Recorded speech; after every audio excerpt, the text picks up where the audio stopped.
Imagine standing in front of the mirror 6 months from now and actually liking what you see. Not just bigger arms or a tighter waist, but a body that feels capable, strong, balanced. A body that moves the way you want it to move. Now imagine realizing that this future version of you depends on one decision you're probably overthinking right now. Calisthenics or the gym? This debate has been around forever. Bodyweight versus weights. Bars versus barbells. Parks versus platforms. And most people argue about it like there's a universal winner. Like one path magically works for everyone. But here's the uncomfortable truth. Most people don't fail because calisthenics doesn't work or because the gym doesn't work. They fail because they choose a method that doesn't match their actual goal, their lifestyle, or their personality. And then they blame motivation, genetics, or time. So let's strip the emotion out of it. No hype, no loyalty, just reality. What calisthenics really does to your body, what the gym really gives you, and how to know which one actually moves you closer to the body you want. Let's start with calisthenics. Calisthenics is strength training using your own body as resistance. Push-ups, pull-ups, dips, squats, lunges, planks, hanging leg raises. At advanced levels, muscle-ups, handstands, levers, and planches. There are no machines guiding you, no seat holding you in place. Your body has to control itself through space. And that's the first major difference most people overlook. Calisthenics trains coordination and control as much as it trains muscle. Every rep forces your stabilizers to work. Your core is almost never relaxed. Your joints learn how to support load naturally.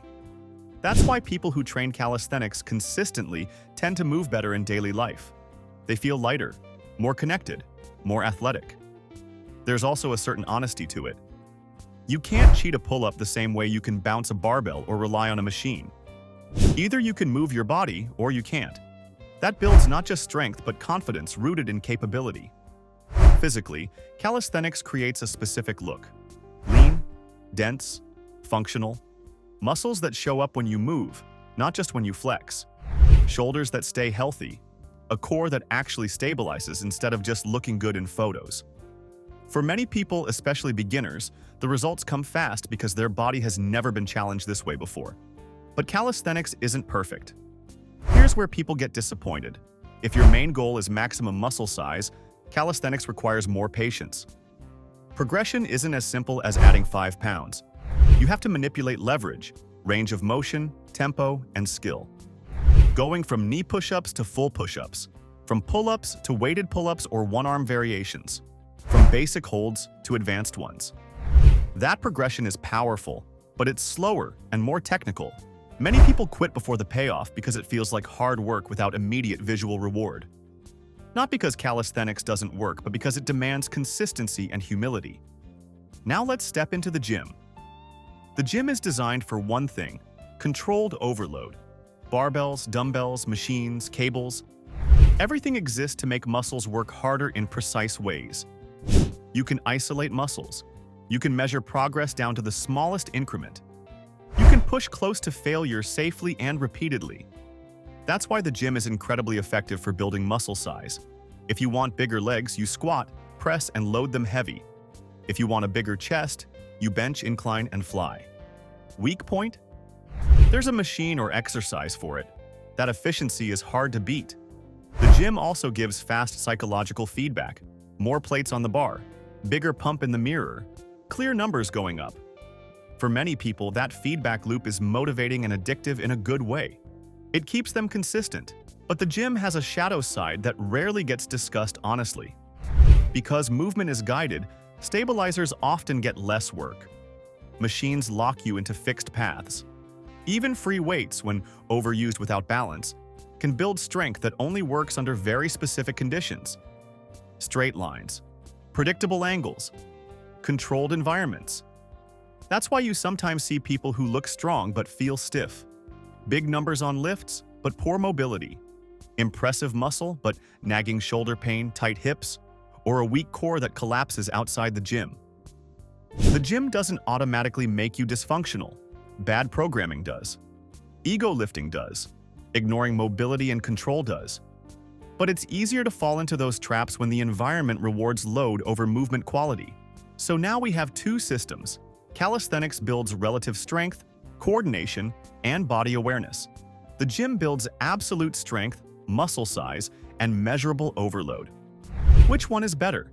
The answer depends entirely on what you want your body to do. If your main goal is looking bigger, especially in clothes, the gym gives you an advantage. Progressive loading is straightforward. Hypertrophy is easier to target. Results are more predictable. If your goal is moving better, calisthenics shines. Balance, agility, joint health, and strength-to-weight ratio improve naturally. This matters if you play sports, train martial arts, or simply want your body to feel reliable. If your goal is fat loss, neither training style wins automatically. Fat loss is driven by energy balance, not by whether you lift weights or train with your body weight. Diet decides that.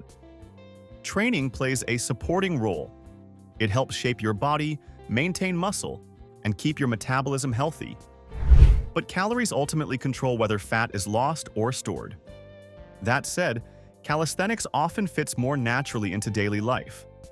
You can train anywhere, anytime, without planning your schedule around a gym. That flexibility makes it easier to stay active consistently, which quietly adds up over time.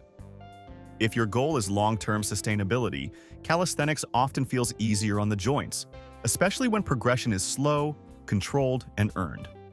Movements follow natural patterns, and your body adapts at its own pace.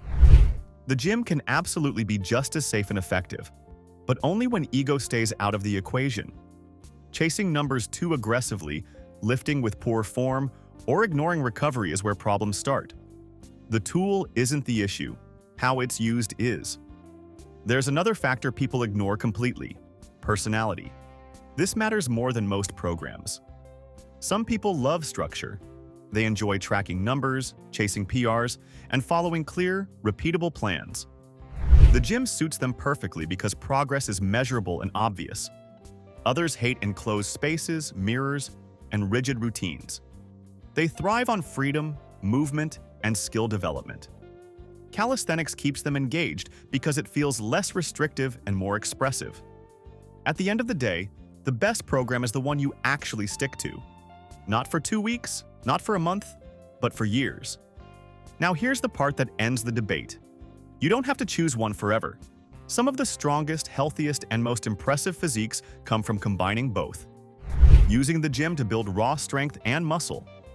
Using calisthenics to keep the body mobile, coordinated, and functional. Weighted pull-ups instead of endless pull-downs. Dips instead of machine presses. Squats paired with jumps. Deadlifts paired with carries and hangs. This hybrid approach builds size without stiffness, strength without fragility, power that transfers outside the gym. And this leads to the most important mindset shift of all. Your training method is not your identity. You're not a gym person or a calisthenics person. You're someone with goals. Tools exist to serve those goals, not the other way around. So ask yourself honestly, do you want to look bigger or move better? Or both?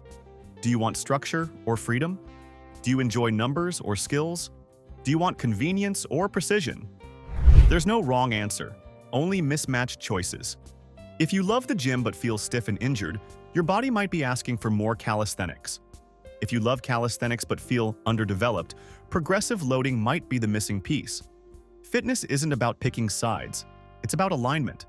When your training matches your goals, your schedule, and your personality, everything changes. Progress speeds up. Motivation feels natural. Your body starts working with you instead of against you.